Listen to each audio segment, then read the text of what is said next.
থাকবেন, শান্তভাবে থাকবেন। মিছিলগুলো পাস করিয়ে দাও।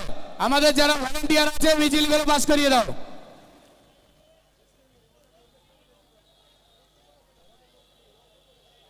আমাদের দাঁতপুর অঞ্চলের তৃণমূল কংগ্রেসের কর্মী বিন্দুদের উদ্দেশ্য করে বলছি, যে যার জায়গায় বসে যাও, যে যার জায়গায় বসে যাও।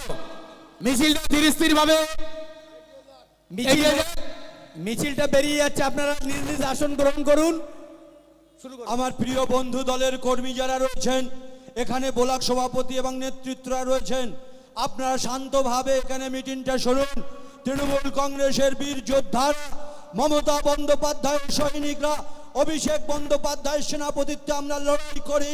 আমাদের লড়াই ন্যায়ের লড়াই, আমাদের লড়াই অধিকারের লড়াই, আমাদের লড়াই গণতান্ত্রিক অধিকারের লড়াই। তাই আপনাদের বলবো, একদম শান্ত মাথায় আপনারা থাকুন। আপনারা শান্ত মাথায় থাকবেন, দেখবে আর জ্বলবে, লুচির মতন ফুলবে। মমতা বন্দ্যোপাধ্যায় আছে, মমতা বন্দ্যোপাধ্যায় ছিল, মমতা বন্দ্যোপাধ্যায় থাকবে। আমাদের প্রিয় ব্লক সভাপতি সামনে থেকে নেতৃত্ব দিচ্ছেন, অঞ্চল সভাপতি সামনে থেকে নেতৃত্ব দিচ্ছেন। আমরা দলের কর্মীরা, আপনারা বসুন, সবাই বসে বলুন। রাস্তায় কি হচ্ছে? সবাই বসে বলো।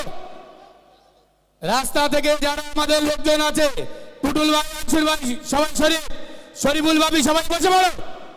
সবাই যাচ্ছে সিটে বসে বলো। দয়া করে আপনাদের বলবো, যারা রাস্তার ধারে আছেন আপনারা শান্ত শৃঙ্খলা ভাবে বসে, যাতে আমাদের বক্তব্য যিনি দিচ্ছেন। রাস্তার ধারে যারা আছেন সকলকে অনুরোধ করছি ধীর স্থির ভাবে সেই চেয়ারে বসো। কেউ উঠে দাঁড়াবেন না, কেউ উঠে দাঁড়াবেন না। আপনাদের অনুরোধ করছি, মিছিল যাচ্ছে, ওদেরকে যেতে দেন, ওরা পার হয়ে যাক।